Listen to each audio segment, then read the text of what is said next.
जय हिंद दोस्तों, सैनिक समाचारों में आपका हार्दिक स्वागत है। सबसे पहले सैनिकों की मुराद पूरी, जबरदस्त खुशी, यानी उन्हें लाइफ लाइन मिली है। इससे बड़ी खुशी किसी सैनिक को अभी तक नहीं मिली होगी शायद। और बात करूंगा एक छुट्टी पर आया सैनिक, उत्पाती लोगों ने घर को घेरा, बम डाला और सेना का बड़ा एक्शन, राष्ट्रपति शासन की मांग।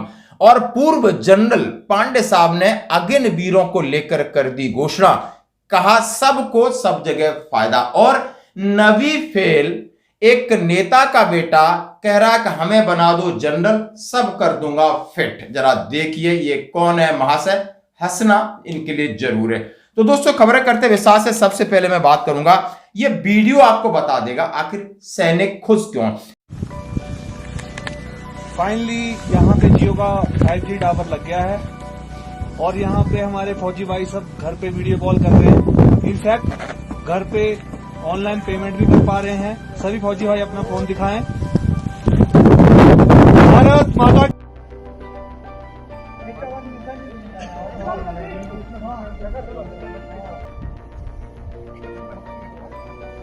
हाँ जी दोस्तों, जैसा कि आपने वीडियो देखा, कौन नहीं चाहता यदि हम सेना के अंदर हैं और फॉरवर्ड पोस्ट पर हैं, ग्लेशियर में हैं, हम चाहे ईस्टर्न ग्लेशियर में हैं, वेस्टर्न ग्लेशियर में, लद्दाख में, और जब हमारे बीवी बच्चों से हमसे बात न हो या हम उन्हें पैसा न भेज सकें, हमें ये नहीं पता वो किस हाल में रह रहे हैं, और उस परिस्थिति में इस समाज में जहां पर उनकी कोई सुनने वाला देखने वाला नहीं है, यदि किसी से मदद की बात भी यदि लेडीज करेगी तो यहाँ के लोग इतने कि उसको कहीं ना कहीं शोषण की दृष्टि से देखेंगे। और वहां पर आप भी रहे होगे, हम भी रहे होंगे, सब ने रहा होगा कि कैसी तड़प होती है कि आखिर एक नेटवर्क मिल जाए, हम अपने बीवी बच्चों से बात कर लें, माता पिता से बात कर लें, दोस्तों से बात कर लें।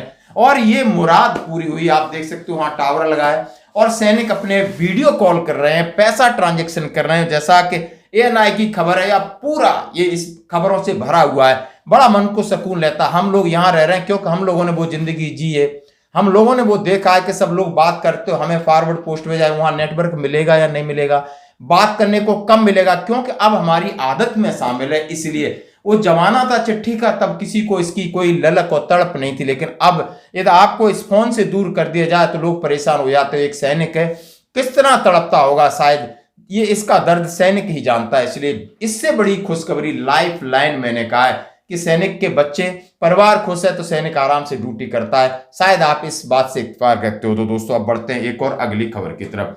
हाँ जी दोस्तों, सैनिक के घर को घेरा। अब मैं बात करूंगा एक गंभीर खबर, जिसमें पश्चिम बंगाल में मुर्शिदाबाद दंगों, जो वक्फ बोर्ड को लेकर दंगे हुए, और वहां पर कुछ नहीं, ना यहां हिंदूवाद है ना मुस्लिमवाद है, राष्ट्रवाद, राष्ट्रवाद का प्रतीक सैनिक, और सैनिक के ऊपर हमला यानी सेना के ऊपर हमला। और मैं चाहता हूं वहां ममता बनर्जी को यह देख लेना चाहिए कि हमारा एक बंदा सुशांत मंडल छुट्टी पर जाता है और वहां पर जाकर इनके जो उत्पात और उग्रवाद मचाने वाले लोग, जो अपने आप को देशभक्त कहते हैं, आखिर क्या बिगाड़ा उस सैनिक ने। उनके घर में आप बम डाल रहे हो और उसको जाकर के घेर लिया, आगजनी कर रहे हो उसके साथ। वो बिल्कुल भय में था। आखिर उसका दिमाग काम किया, उसने सैनिक की एक हेल्पलाइन पर कॉल किया। वहां पर QRT, BSF, 86 लगभग जवान आधे घंटे में पहुंचे, उसकी जान बचाई। क्या कर रहा है आपकी पुलिस, क्या कर रहा है आपका प्रशासन, क्या कर रही है CM वहां की? क्या यही इसीलिए आपको मुख्यमंत्री बनाया गया कि कम से कम आप, BJP क्या कर रही, कांग्रेस क्या कर रही, कोई लेना देना नहीं हमें। देश में आप क्या गंदगी फैला रहे हो, हमें कोई लेना देना नहीं। कम से कम उस सैनिक के लिए तो आपके मन में क्या विचार है? आप उस सैनिक ने क्या बिगाड़ा है, उसका तो वो किसी पार्टी से नहीं है। और सैनिकों में ऐसा भी नहीं होता कि वो सैनिक किस समुदाय, किस जाति के, लेकिन ऐसे लोग कितने कितने घिनौना काम करते हैं, कितना गुस्सा आता है। पश्चिम बंगाल में आप समझ सकते हो, सभी लोग कह रहे हैं राष्ट्रपति शासन लगा देना चाहिए। यदि कोई सरकार, यदि सैनिक के ऊपर, और राजनीतिक द्वेष हो सकता है, आपका किसी को कोई चीज पसंद आई है नहीं आई है, आप एजिटेशन कर सकते हो, कुछ भी कर सकते हो, लेकिन घर पे जाके बम डाल रहे हो, उसको खत्म करना चाहते हो, उसकी जान की आफत आ गई, वो तो सेना पर। आप देख सकते हो लगातार मैं इसको आपको फोटो वीडियो दिखा रहा हूं।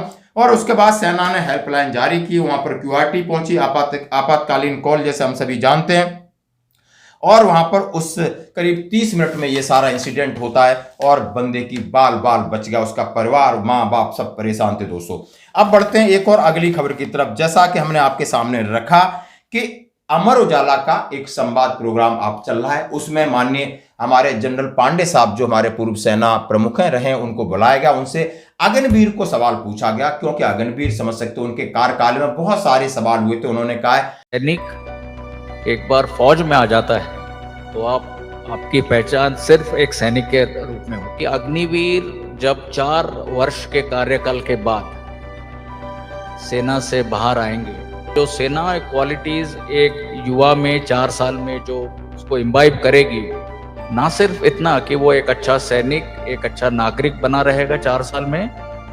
यदि कोई नया बदलाव होता है तो कई लोगों को उसका भय होता है, चिंता होती है किस तरीके से होगा, और जैसे जैसे समय बीतता है चीजें सुधरती हैं। सबसे बड़ी बात उन्होंने कही, सबसे बड़ी बात कही, अच्छी बात कही कि एक सैनिक या सेना में रहता है या 4 साल बाद आता है तो वो सबसे पहले तो एक अच्छी सोच लेके आएगा, एक अनुशासन लेके आएगा, और वो जो सीखेगा 4 साल में वो अपने परिवार के लिए, समाज के लिए, इस देश के लिए कहीं ना कहीं देगा। जैसे कि भूतपूर्व सैनिक आने के बाद अपना काम खुद करते हैं, अनुशासित रहते हैं, व्यवस्थित रहते हैं, सच बोलते हैं, तरीके से रहते हैं, और सबका दर्द होता है। तो सबसे पहले ये ऐसी पूंजी है, ये ऐसा जो सेना के अंदर ऐसी सभ्यता है, ये सब चीज लेके आएगा।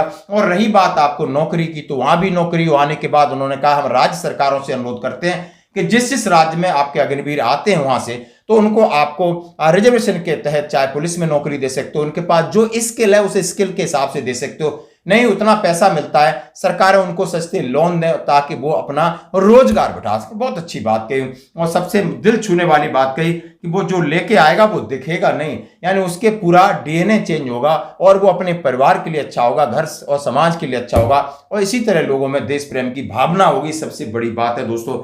अब बढ़ते हैं एक और मजेदार खबर की तरफ।